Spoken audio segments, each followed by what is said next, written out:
Welcome to Share Talk, the only podcast where investors come first. I'm speaking with David Bramhill, who's Executive Chairman at Union Jack Oil. How are you today, David?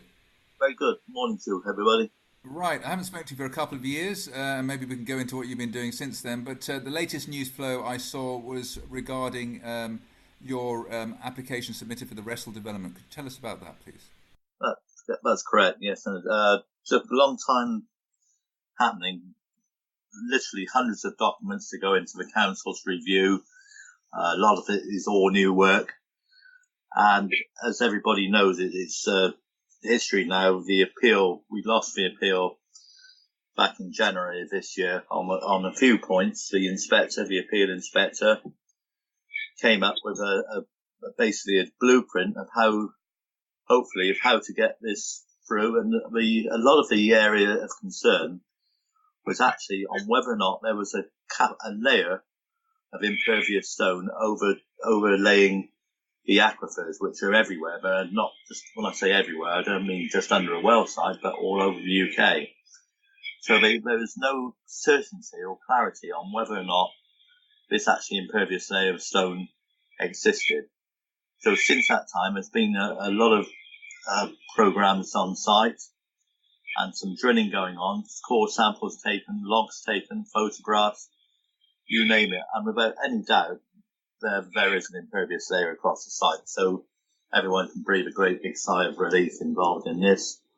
As I say, so one of the main issues with the impervious layer, that's been dealt with. Would you say, I mean, obviously there's the whole fracking issue these days and people complaining about and this and that. Would you say that the planning application process in the UK for any hydrocarbons, has it become easier or more difficult? Oh, more difficult without any shadow of a doubt, because unfortunately, anything to do with oil is now labelled as fracking. It's just something that happens.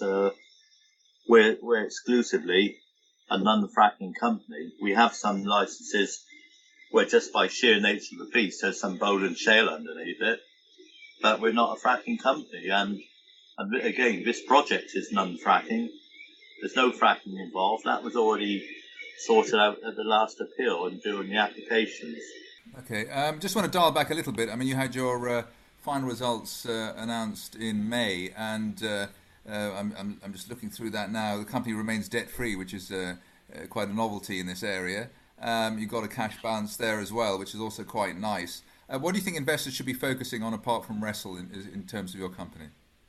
Well, for excitement, Wressle is going to give us the cash flow we need to become. If oil price stays around 78, 75, 80 bucks a barrel, then you're looking at obviously cash positive and may I even say a profit next year, assuming we get Wressle through.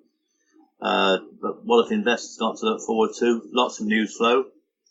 We've got the Biscafort well. We've planning permission for that. That was granted. We've an extension to the license. That was granted. And it's all systems go to get that drilled as quickly as possible. That's a big situation. 14 million barrels of oil in place. It could be as high as 42 if all the stars line up, planets line up. But that's not what I'm saying. I'm basically saying we're hunting for the 14 million barrels.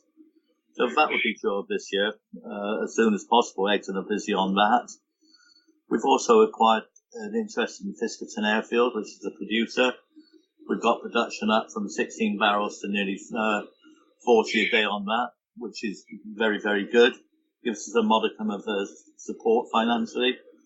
And the same applies to Keddington Oilfield. So we were an explorer, we're now a producer.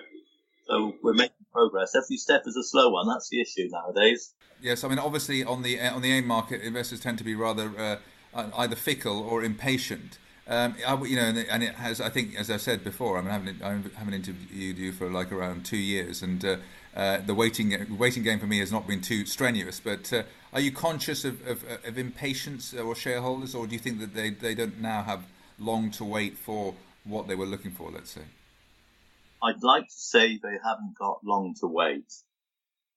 There is a patience game because rules have changed, times have changed. What happened in 2014 doesn't happen now. Everything is basically every single I dotted, every single T crossed. And that's no bad thing, though, Zach.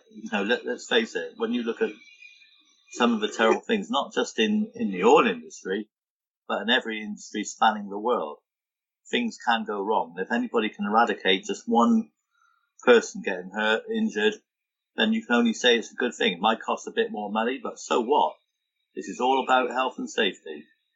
So you need patience, and we've never ever said that we're going to be the sort of rapid company. If you invest in an oil company, it's normally a long-term haul, because it's not like the US where you can go and drill away to your heart's content. This is the UK we're talking about, and we've got rules which have to be followed. Right. I mean, in terms of, your market cap's around 5 million now. I mean, if you manage to, it's a horrible cliche, get all the ducks in a row and everything else, and get everything as you wish over the next year or two, I mean, what sort of a scale of company would you be? A small, medium producer? What's your outlook in terms of a company? If you use AIM as the basis to base an opinion on, then we'd be a medium producer. We'd be effectively a big time. We'd be making profit. We'd be doing 150 barrels a day. This is just with Wressle and Keddington and the Fiskerson Airfield. So, we're well there. That's big money for an AIM company who would normally never ever have a discovery. Remember, we've a discovery with 2 producing oil fields. That's not a bad record for an AIM company. And because this is what AIM is all about, risk. Let's face it, it's a terrific. I know people knock it and say, oh, this is a casino. No, not at all. It gives entrepreneurs and like-minded people an opportunity to effectively put their ideas into traction. And sometimes they work, sometimes they don't. Well, let's hope that things work for you. David Bramhill, Executive Chairman at Union Jack Oil, thank you very much indeed for speaking with us today.